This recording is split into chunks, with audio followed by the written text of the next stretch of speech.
Question है, एक शांत जल में एक नाव की चाल धारा की चाल की 3 गुनी है। यदि नाव धारा की दिशा में एक निश्चित स्थान तक जाने में 15.5 सेकंड का समय लेती है, तो धारा की विपरीत दिशा में यात्रा करते हुए उतनी ही दूरी तय करने के लिए आवश्यक अतिरिक्त समय आपको पूछा गया है। अतिरिक्त यानी कि एक्स्ट्रा जो टाइम लेगा वही आपसे पूछा गया है, एडिशनल टाइम आपसे पूछा गया है, ये नहीं पूछा गया कितना समय लेगा। ठीक है, मैं यहाँ पर लिखता हूँ बोट का बी और यहाँ पर वाटर।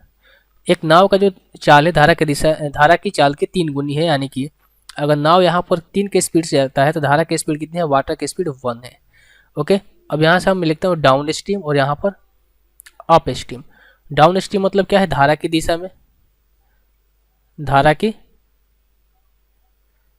दिशा में। अप स्ट्रीम क्या होता है, धारा की अपोजिट दिशा में। ठीक है, मैं यहाँ पर अपोजिट लिख देता हूँ, अब यहाँ से समझिएगा।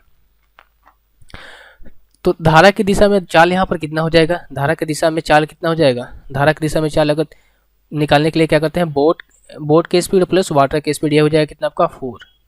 धारा के विपरीत क्या हो जाएगा, बोट के स्पीड माइनस वाटर के स्पीड, ये हो जाएगा कितना आपका 2। जब यहाँ से हम रेशियो लेंगे इनका तो कितना जाएगा, 2:1 आ जाएगा। कितना, 2:1 आ जाएगा, 2:1 आ जाएगा जब इसका रेशियो लेंगे। अब यहाँ पर देखिए, ये जो है आपका स्पीड का रेशियो है, यहाँ पर क्या है, डिस्टेंस तो सेम है, यानी कि एक नाव जो है यहाँ से यहाँ तक जाती है धारा की दिशा में, तो इतना ही डिस्टेंस यहाँ से यहाँ तक भी कवर करेगी। ऐसा तो नहीं है कि ज़्यादा डिस्टेंस कवर कर लेगी या कम कर लेगी, नहीं, जो डिस्टेंस है क्या है, सेम है। तो यहाँ से टाइम का जो रेशियो निकल के आएगा हमारा क्या आएगा, स्पीड का रिवर्स हो जाएगा, 1:2 हो जाएगा।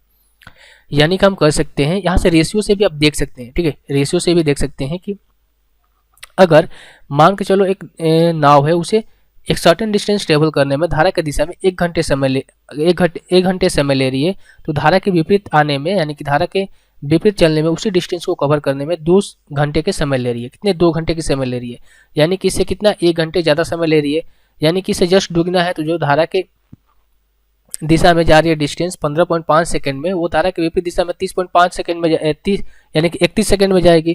तो 31 का आधा क्या होता है, 15.5 सेकंड, यानी कि 15.5 सेकंड जो है क्या एक्स्ट्रा लेगी। तो यहाँ से आप ऐसे भी कर सकते हैं, पर यहाँ पर देख लीजिए कितना एक्स्ट्रा समय ले रही है, धारा की दिशा में जाने में कितना समय ले रही है, 1 समय ले रही है। तो 1 की वैल्यू क्वेश्चन में कितनी देगी है, 15.5। यहाँ से 1 की वैल्यू कितनी देगी, 15.5। यही आपसे पूछता है कि धारा के अपोजिट जाने में टोटल कितना समय लगेगा, तो 2 से मल्टीप्लाई करते हैं 15.5 को, तो ये कितना हो जाता है आपका, ये कितना हो जाता है आपका 31 सेकंड हो जाता है। ओके, तो यहाँ से आप इस चीज़ को आप समझ पाएंगे।